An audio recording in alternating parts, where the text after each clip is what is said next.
Bonjour à tous, nouvelle vidéo un petit peu particulière, vidéo qui va marquer une petite différence avec les autres que j'ai pu faire il y a quelques jours et quelques semaines maintenant. Je pense que ce genre de concept de vidéo reviendra de temps en temps. J'essaierai de le faire dans de meilleures conditions. Je suis sur mon portable en fait, donc bon, c'est pas la meilleure technologie possible pour ce genre de choses. Stéphane Edouard appelle cela une vidéoscopie. Donc on va vidéoscoper tout simplement cette vidéo qui dure à peu près 5 minutes. Une chronique de Radio Nova. Si je ne m'abuse, tous ces gens autour de la table sont des anciens pensionnaires de France Inter.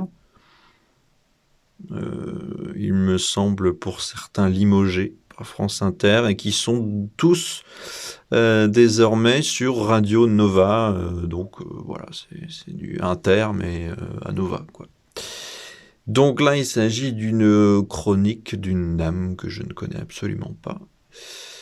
Très certainement une humoriste qui fait des billets d'humeur, j'imagine. Donc là, c'est un billet d'humeur, une chronique où on apprend déjà à travers le titre qu'il s'agit de la gangrène libertarienne. Et oui, puisque le libertarianisme n'est donc pas une philosophie politique, mais bien une maladie dont il faut se soigner. Hein. Donc nous sommes tous fous, à contrario de ces gens qui sont tout autour de la table et qui, eux, sont totalement sains psychologiquement. Et oui, parce qu'ils font partie du camp du bien. Vous savez, ces communistes qui s'autoproclament juges rouges d'ailleurs pour certains, et qui ont donc la morale bien pensante. Voilà, donc tout le reste est à jeter à la poubelle. Alors je vais pas tergiverser pendant une demi-heure non plus, je pense qu'on a un peu le contexte, on va analyser la vidéo, puis on va voir ce que ça donne. Parler philosophie, et c'est le moment pour moi de saluer la mémoire de Michel Onfray. Il est mort?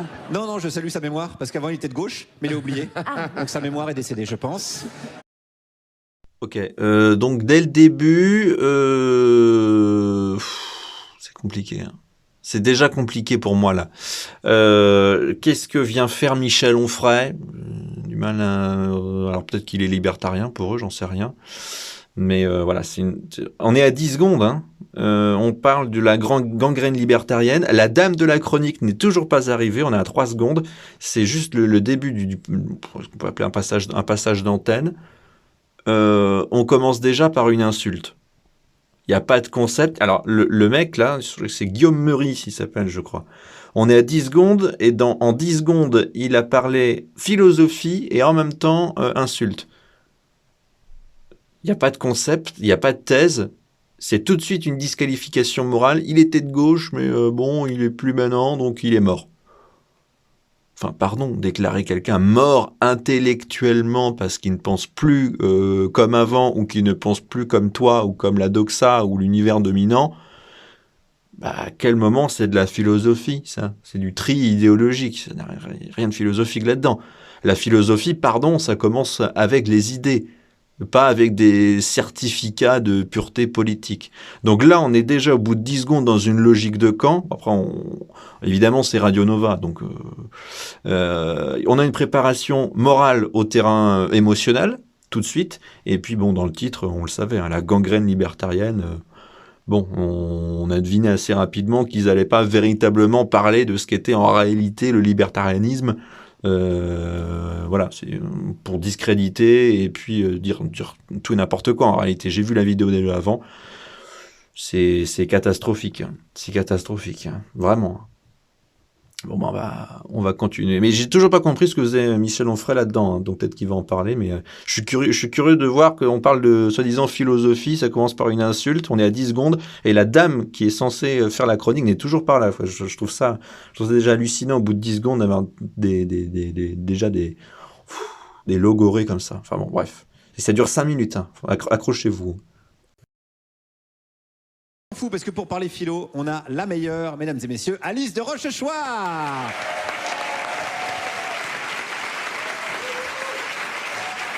Alors, on va commencer par une petite devinette.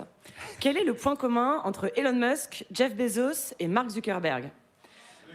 C'est des connards. Alors, il y a plein d'autres. Alors, oui, alors il y en a plusieurs en fait. Oui, il y a plusieurs. Bon, déjà, oui, ils ressemblent tous les trois à des doigts de pied, ça c'est clair. Oui, on aimerait qu'ils aillent tous les trois dans l'espace et qu'ils reviennent pas. Et oui, ils ont une énergie tellement toxique que même Brigitte Macron, elle s'est dit non, là, j'y vais pas. Là, c'est... Ok, donc on arrive déjà. Pour l'instant, personne n'est libertarien en réalité, hein. On a parlé de Michel Onfray. Je vois pas ce qu'il vient foutre là. Et là, maintenant, on parle de Musk, Bezos et Zuckerberg. Et il y a un mec dans le public qui a gueulé connard. Très bien.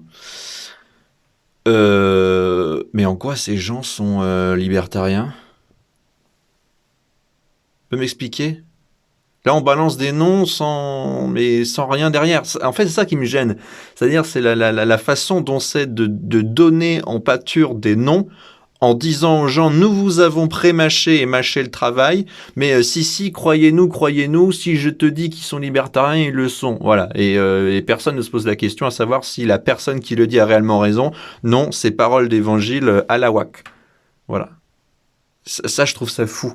Mais quelque part, là, on rentre dans une sociologie, quelque part, et même une forme, tout simplement, comment dire, où les gens n'osent même plus se questionner sur quoi que ce soit. C'est gober tout de suite ce qu'on te raconte, même si c'est n'importe quoi, même si c'est de l'énorme bullshit, quoi. Bon, voilà. Donc déjà, bon, je vais passer sur les insultes, parce que bon... c'est vraiment bas de gamme. Déjà, il y a un premier amalgame fondamental dès le début. C'est-à-dire que là, on comprend assez aisément tout de suite avec cette dame-là qu'elle confond tout de suite des individus dits riches avec une doctrine philosophique. Mais pardon, à quel moment le libertarianisme est une sociologie de puissants, de riches, C'est une théorie du droit, hein. Musk, Bezos, Zuckerberg et confrères et consoeurs, ils vivent et prospèrent dans des États hyper régulés. En fait, ce sont des personnes puissantes du fait même du capitalisme de connivence, un capitalisme d'État hyper régulé, subventionné, sécuritaire. Ils n'ont rien de libertarien. Les qualifier de libertarien, ça relève de l'inversion du réel en réalité. Et encore une fois, la richesse est différente de l'idéologie. Encore une fois, pareil, ce sont des gens qui confondent capitalisme de connivence et libéralisme. Putain, et combien de fois on va devoir faire des vidéos là-dessus pour leur montrer les différences justement entre un capitalisme d'État, de connivence entre l'État et des entreprises et le libertarianisme. Ça n'a... Oh, mais il n'y a rien en commun. Il n'y a rien en commun. Sans État, tu n'as pas de capitalisme de connivence. Ils confondent capitalisme de libre marché, ce que propose le libertarianisme, et le capitalisme de connivence qui ne peut fonctionner qu'avec la présence de l'État et de subventions et tutti quanti. Et je me demande si la confusion n'est pas volontaire aussi, parce qu'au bout d'un moment, je me dis, ces gens-là, ils sont pas cons quand même. Au bout d'un moment, je pense qu'ils font très bien la différence, mais comme il faut à chaque fois avoir un ennemi idéologique, machin, parce que ce sont des gens qui ne peuvent pas être en dehors de camp. Ils sont obligés d'avoir un ennemi idéologique. Mais toi t'es de droite, mais de l'autre côté pareil, mais toi t'es de gauche. C'est lourd, c'est lourd. Et en fait, pour moi, la confusion, elle est volontaire aussi. Je ne pense pas que tous ces gens soient cons au point de confondre des concepts aussi simplistes que ça. Je pense que certains l'ont très bien compris, mais comme ils sont encore dans une vision binaire et de logique de camp, ils vont pas plus loin, quoi. Bon, moi, je trouve ça con. Enfin bon, bref, on continue. surtout, ils sont tous les trois adeptes de l'idéologie libertarienne. Intéressant, Alice de Rochechouart. On en entend de plus en plus parler. Qu'est-ce que c'est? Alors, tout commence avec Ayn Rand, une philosophe américaine qu'on ne connaît pas trop en France, mais qui est une vraie star aux États-Unis. Et Ayn Rand défend ce qu'elle appelle l'égoïsme rationnel. En résumé, je ne contrôlerai la vie de personne et je ne laisserai personne contrôler la mienne. Politiquement, ça veut dire que l'État doit s'en tenir à des fonctions minimales. Son seul rôle, c'est de faire respecter le droit de propriété. C'est pour ça que Ayn Rand adore le capitalisme. Pour elle, c'est le système économique le plus moral, puisqu'il permet la libre entreprise. Et dans les années 50, elle publie un roman qui s'appelle La Grève, qui est considéré comme le deuxième livre le plus influent aux États-Unis après la Bible. Bon, là pareil, problème. Pourquoi problème? Bah tout simplement parce qu'en fait, Ayn Rand est ici présentée comme la fondatrice, entre guillemets, du libertarianisme. Bah c'est faux. C'est faux, elle est objectiviste. Donc par essence, pas libertarienne.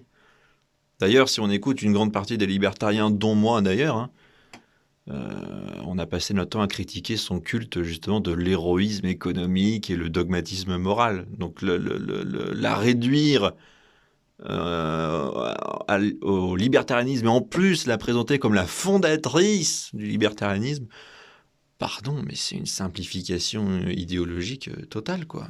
Et c'est faux, c'est complètement faux. Déjà, dès le début, il y a déjà une erreur de filiation.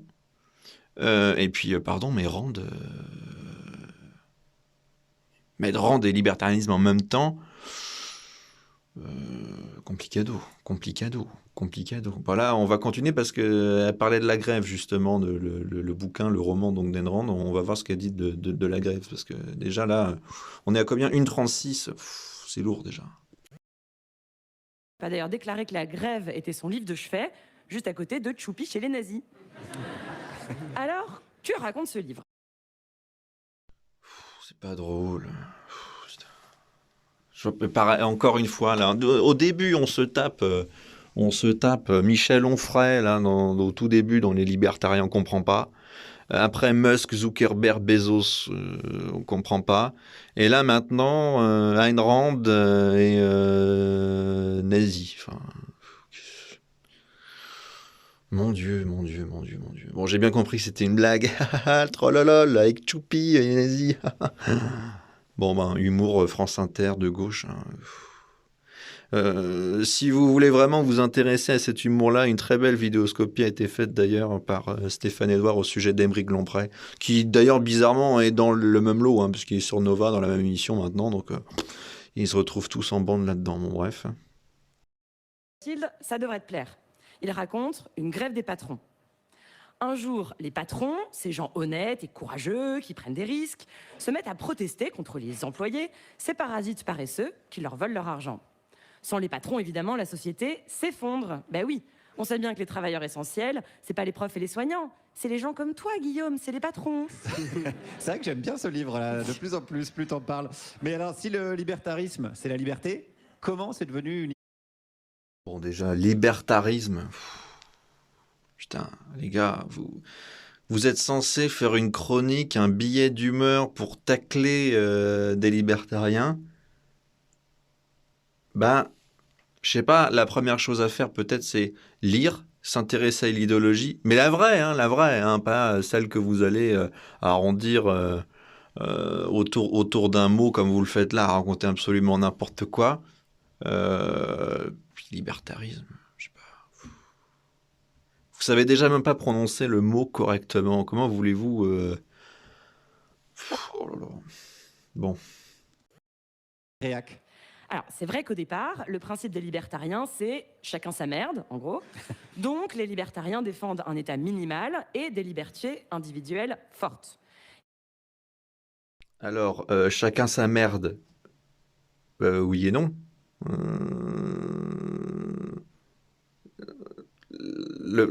Ce qu'ils n'ont pas compris, c'est la base même du volontariat. Encore une fois, ces gens-là, là, j'imagine autour de la table, sont tous en train de hurler à l'égalité, à la solidarité. Très bien, mais avec quel argent vous allez le faire, cette solidarité? Enfin, pardon, hein, quand on pique du pognon à tout le monde, parce que oui, l'impôt est un vol, et qu'on pique de l'argent à tout le monde, c'est facile d'être solidaire avec l'argent des autres. Le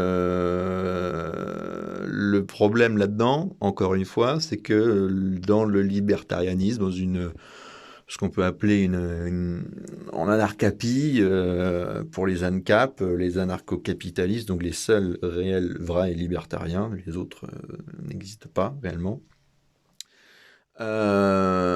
c'est justement l'absence de contraintes. Et donc c'est là qu'on va rentrer dans une vraie solidarité voulue, acceptée. Là, pardon, dire chacun sa pomme. Bah oui et non, en fait. Celui qui veut vraiment être tout seul, il est tout seul, mais il va faire comment après pour se démerder? Il va être obligé d'aller au contact des gens, non? Le problème n'est pas l'autonomie. Enfin, ils confondent la vie en communauté libre, sans chaîne, avec l'autonomie, quoi. Mais à quel moment vous avez cru que le libertarianisme, c'était chacun pour sa pomme sur son petit territoire et allez tous vous faire hop, et moi je me démerde tout seul dans mon coin? C'est non, c'est juste l'absence de pouvoir et de coercition. Enfin, ça va pas plus loin que ça, quoi. Celui qui veut être solidaire, bah, il l'est, celui qui veut pas l'être, il l'est pas, et puis point barre. C'est pas une généralité. Mais bon, là, pareil, quand elle a parlé du roman La Grève, où encore une fois, c'est caricaturé à mort parce que c'est caricaturé, pardon, comme une fable antisociale, opposant patron héroïque et travailleur parasite. Ce n'est absolument pas ce que dit le livre.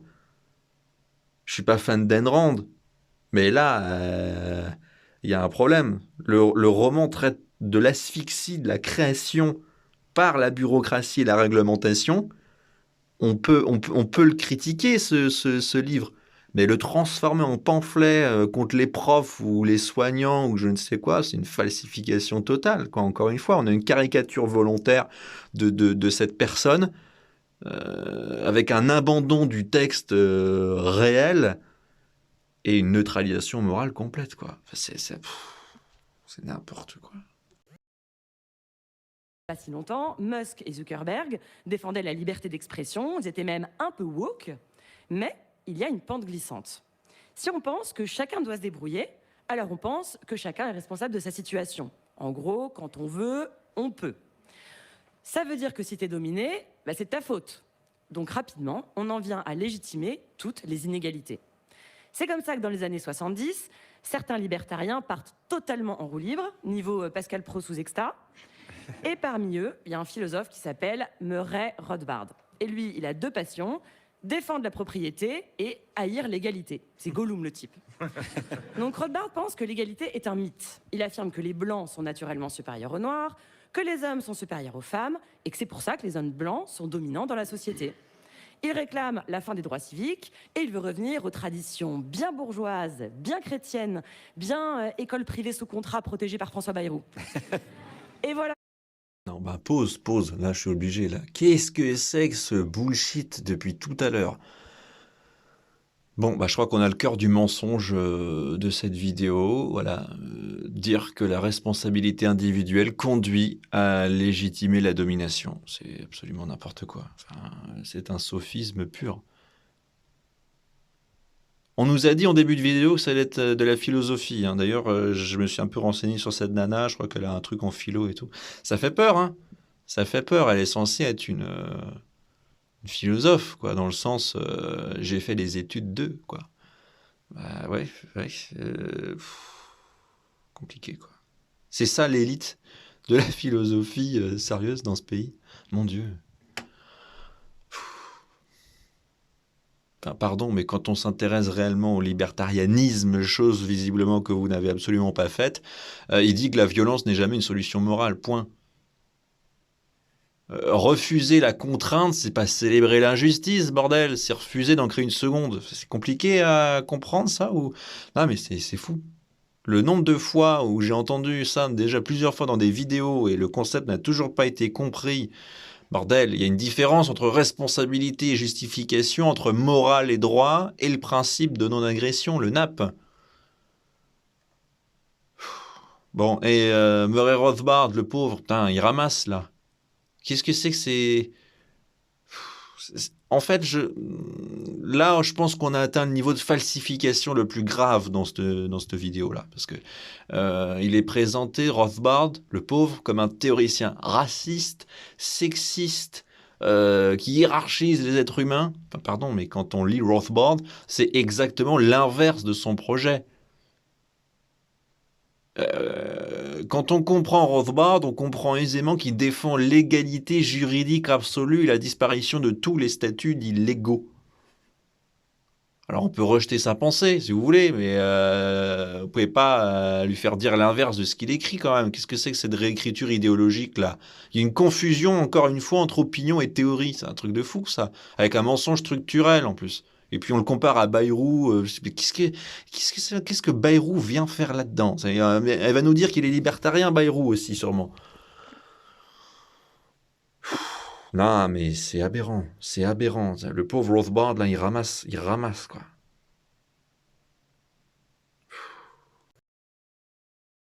Prétendument libertaire, en vient restreindre les droits individuels et devient la pire extrême droite réactionnaire. Et donc ce type, il influence des gens encore aujourd'hui. Oui, c'est ça la bonne nouvelle. Ah, youpi! Oui, son idéologie a inspiré Trump, qui en ce moment réduit l'État tout en s'attaquant. Ah, Trump est donc libertarien, d'accord. Ben non, toujours pas.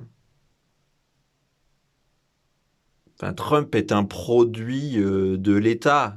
Vous pouvez me rappeler ce qu'a fait Trump tout au long de sa vie?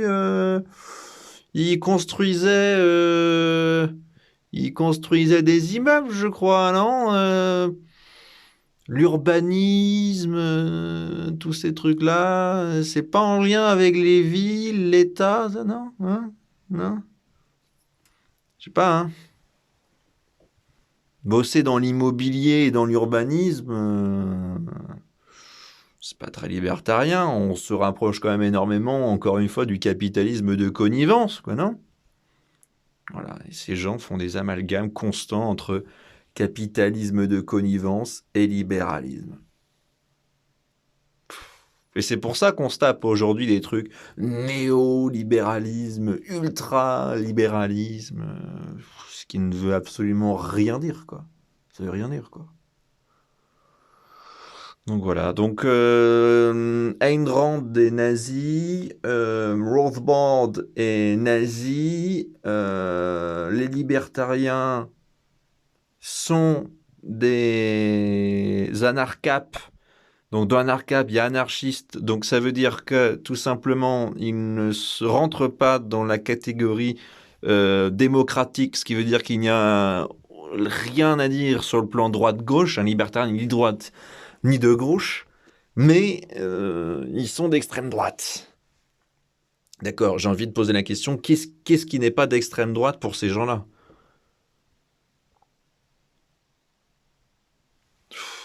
Non, c'est aberrant. Rothbard, extrême droite, j'ai envie de rigoler quand même. Là, ça me fait tout doucement rigoler. Femmes et des personnes trans. Il y a aussi Javier Milei en Argentine, qui a même appelé un de ses chiens Murray, en hommage à Murray Rothbard. Et pour vous donner une idée, Milei, il veut interdire l'avortement et autoriser la vente d'organes. Voilà. Oui, et bah, tout à l'heure, il y a un truc que j'ai pas relevé. Trump, libertarien, pardon, mais depuis qu'il est arrivé aux États-Unis pour son second mandat, qu'est-ce qu'on a vu là? Qu'est-ce qui se passe là, en ce moment? Il veut reprendre de force le Groenland. Il arrive au Venezuela dans un branle-bas de combat, dans un concours de tub.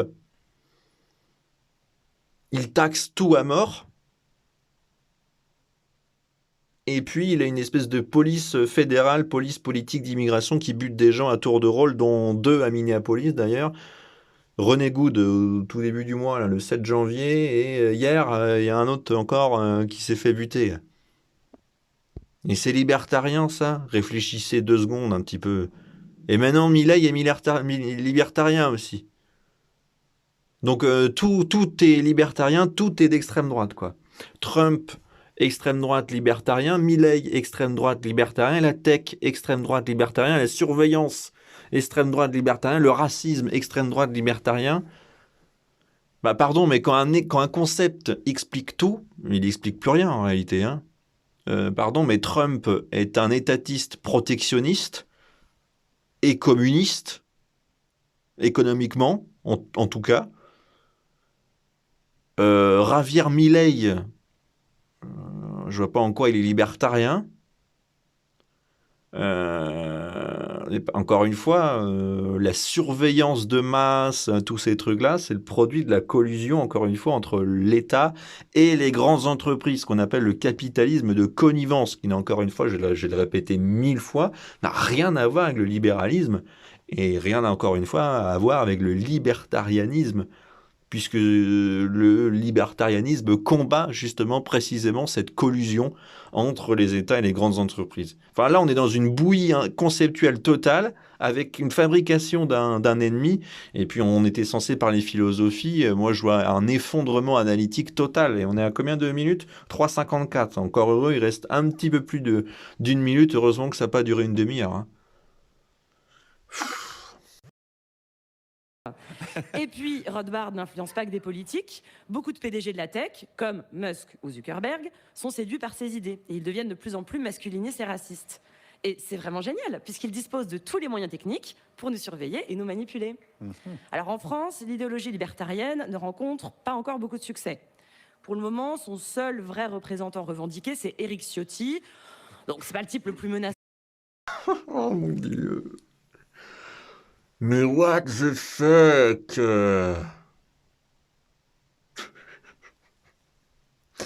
Mais à quel moment le principal représentant libertarien, c'est Éric Ciotti? C'est un homme d'État de droite, des républicains, mes couilles là, qui est maire de je sais pas quoi, de Nice, je crois. Quel est le rapport? Mon Dieu, c'est... Ah ouais, là on a franchi... Donc en fait, oui, bah, c'est bien ce que je disais, tout est libertarien pour eux, quoi. En fait, le mot libertarien est devenu le nouveau extrême droite. C'est-à-dire qu'à l'époque, et même encore aujourd'hui, hein, tout est d'extrême droite. C'est-à-dire que même un mec du centre, il est d'extrême droite, ça c'est l'extrême droite, tel truc c'est extrême droite, ah mais tu es un facho, Eh bien maintenant, libertarien, c'est ça, quoi. C'est devenu la case où il faut ranger les gens, quoi. Non mais Éric Ciotti, libertarien, mais vous vous rendez compte de ce que vous êtes en train de dire là ou pas? C'est un homme politique qui appartient à une institution et qui appartient à l'État, à la mafia gouvernementale, ce que combattent les libertariens. À quel moment Ciotti peut-il être libertarien, sachant qu'il fait partie de la mafia gouvernementale? Ça n'a aucun sens, quoi. Mais tout est pauvre dans ce qu'elle raconte, cette dame. Je sais pas ce qu'elle fume, mais prochaine fois, il faudrait qu'elle les fume par l'oreille, je crois. Ça ferait plus d'effet, parce que là... C'est affligeant, hein. C'est affligeant.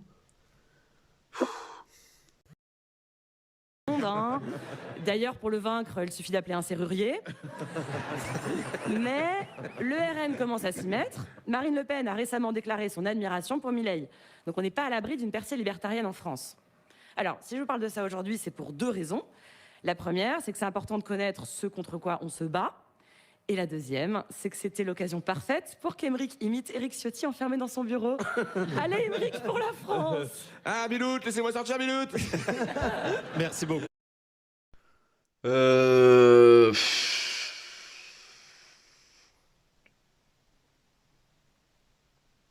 On peut le remettre, ce passage-là, parce que ça m'intéresse vraiment, là. Pour Milei. Donc on n'est pas à l'abri d'une percée libertarienne en France. Alors, si je vous parle de ça aujourd'hui, c'est pour deux raisons. La première, c'est que c'est important de connaître ce contre quoi on se bat. Oui, tout à fait, ce que tu n'as pas fait. Il est important de connaître ce pourquoi on combat. Oui, bah oui, mais oui, très bien. Mais là, le travail n'a pas été fait, parce que ce que toi, tu appelles libertarianisme n'est pas le libertarianisme. En fait, tu t'es attaqué... tu t'es attaqué au capitalisme de connivence, à des hommes qui font partie de ce capitalisme de connivence, en le nommant autrement. Enfin, pardon, cette chronique se serait appelée la gangrène du capitalisme de connivence. Limite, j'aurais été quasiment d'accord avec la totalité de ce qu'a dit cette dame. Bon, c'est du bullshit total, quoi. Voilà. La conclusion, encore une fois, elle est plutôt classique, pas très originale, hein. C'est désigner une menace et appeler à la vigilance. Voilà. Donc, c'est une gangrène. Donc, qui veut dire gangrène dit globalement que ça se propage très très vite, très très rapidement et que ça devient vite énorme. Et pour à la fin, finalement, nous dire que non, mais de toute façon, il n'y en a pas beaucoup, ils sont représentés par Eric Ciotti. Ok, d'accord. Il n'y a pas d'implantation politique dans ce qu'on peut appeler sérieuse. Enfin, c'est pas sérieux parce que. Mais je veux dire, il est impossible, en réalité, étant une idéologie anarcho-capitaliste, que le libertarianisme soit promu au travers d'institutions, d'États, d'élections, de partis, de toute la magouille d'État. Parce qu'il est anti-État, par définition. Donc, il n'y a pas le pouvoir, il n'y a pas la capacité de nuisance. Et en fait, le libertarianisme est décrit dans ce billet d'humeur comme un danger réel. Sauf qu'en fait, cette chronique, elle décrit pas ce danger, elle le fabrique en fait. Pendant ces 5 minutes-là, elle s'est fabriqué un ennemi imaginaire. Voilà, c'est un ennemi fantasmé, il y a la fonction médiatique qui permet une pédagogie de la peur. Donc en fait, c'est utiliser un truc dont on ne connaît pas, parce qu'elle ne le connaît pas, on l'a vu en 5 minutes, là, il n'y a rien de vrai. C'est des conneries. Elle confond capitalisme de connivence, libéralisme, et critique le capitalisme de connivence et la droite milléiste, Ciotti, Trump, tout ce qu'on veut, en les cataloguant libertariens, machin, pour disqualifier totalement le libertarianisme. C'est-à-dire que elle le dit elle-même, c'est un truc tout petit, pas beaucoup de gens, machin. De quoi as-tu peur? On parle de liberté. À partir du moment où toi, tu as peur de la liberté, n'en dégoûte pas les autres. C'est pour ça qu'on parle du principe de sécession.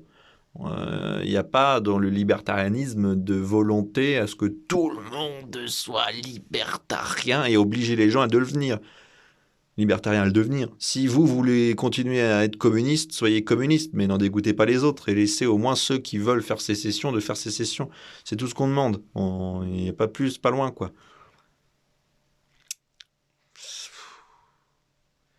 Donc c'est du bullshit total. Donc encore une fois, vous pouvez critiquer le libertarianisme si vous voulez, mais faites-le sérieusement, quoi. Philosophiquement et durement. Parce que là, encore une fois, ça fait de nombreuses vidéos, soi-disant, que je vois pour débunker, casser du libertarien, machin. On va les remettre ça sous le pif pour bien ça ne marche absolument pas, en fait. Parce que personne ne le fait sérieusement, durement et philosophiquement. Et si personne ne le fait, c'est bien parce que philosophiquement, c'est un peu intouchable, quoi. Mais pour critiquer le libertarianisme, outre de le faire sérieusement, durement et philosophiquement, faut-il encore pouvoir le critiquer pour ce qu'il est? Et ça n'a pas du tout été le cas dans cette vidéo, quoi. C'était caricature pure. Et puis, surtout, capitalisme de connivence. Encore une fois, j'aime répéter, mais c'est pas le libéralisme. Donc ici, on a vu une chronique soi-disant philosophique, mais mon cul. C'était plutôt un exercice de disqualification idéologique. Voilà, c'est tout. Ça va pas plus loin, quoi. Ça va pas plus loin. Et si cette dame a réellement fait de la philosophie, dois-je lui rappeler quand même que la philosophie, quand elle devient un outil de peur morale, ça cesse automatiquement d'être de la philosophie. Enfin, à aucun moment, cette dame n'a fait de la philosophie dans ce que j'ai vu, quoi. Donc, qu'est-ce que je retiens de cette vidéo? Que, encore une fois, la majorité des gens confondent capitalisme de connivence et libéralisme. J'ai compris que cette dame et les gens autour de la table ne savaient absolument pas de quoi ils parlaient. Ils ne s'y sont jamais intéressés, ni ont très certainement jamais lu de Rothbard ou même s'intéresser à l'économie autrichienne. Je trouve ça bizarre qu'on n'ait pas parlé de l'économie autrichienne, peut-être trop au-delà pour eux. Donc on n'a pas de Mises, on n'a pas de Bawerk, on n'a pas... voilà, bon, très bien.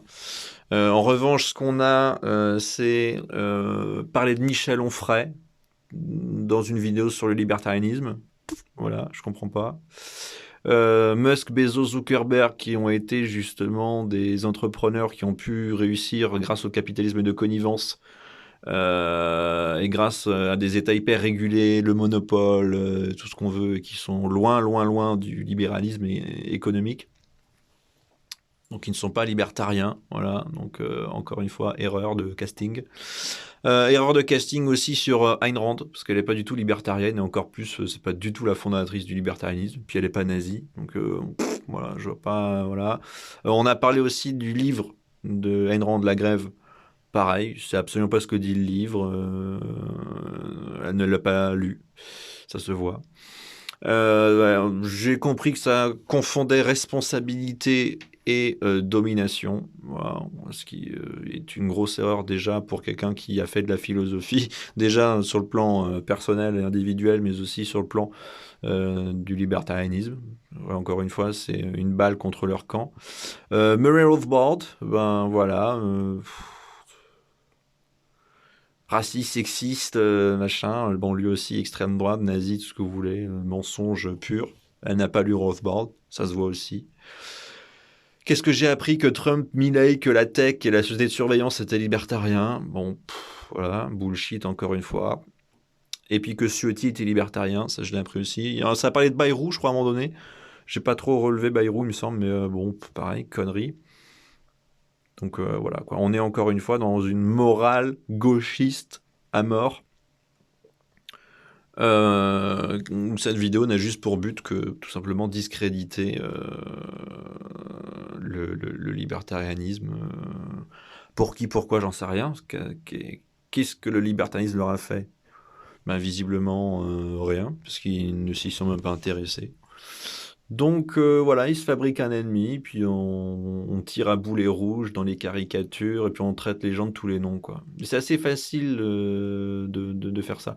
De toute façon, c'était un truc enseigné déjà par Staline dans les écoles du communisme, hein, de discréditer l'adversaire en le traitant de facho, extrême droite, machin. C'est une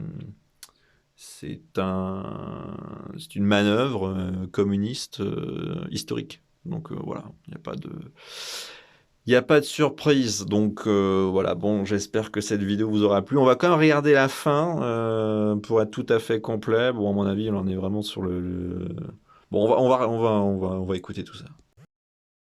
Pour qu'Emeric imite Éric Ciotti enfermé dans son bureau. Allez, Emeric, pour la France! Ah, Bilout, laissez-moi sortir, Bilout. Merci beaucoup. Il est ch'ti, Éric Ciotti. C'est une libre interprétation, merci. On peut applaudir Emeric, mais on peut surtout applaudir Alice de Rochechouart. Merci Alice. C'est limpide. On applaudit, non, moi je l'applaudirais pas. C'est limpide qui dit, ouais, bah non. Mon Dieu. Bon, j'espère que cette vidéo vous aura plu. Je vais essayer très certainement, je sais pas, d'écrire un truc là-dessus en plus de cette chronique nauséabonde ni faite et à faire. Je sais pas trop comment je vais m'organiser. Mais il y a des trucs que j'aurais certainement plus voulu dire, mais j'ai pas envie non plus de faire un format de 2 heures là-dessus. Ou alors j'en ferai certainement une autre vidéo, j'en sais rien, je sais pas trop comment je vais me démerder, mais bref. Merci à vous d'avoir suivi cette vidéo, on se retrouve très prochainement pour une autre vidéo. J'espère que le format vous aura plu, et d'ici là, je vous souhaite une excellente soirée.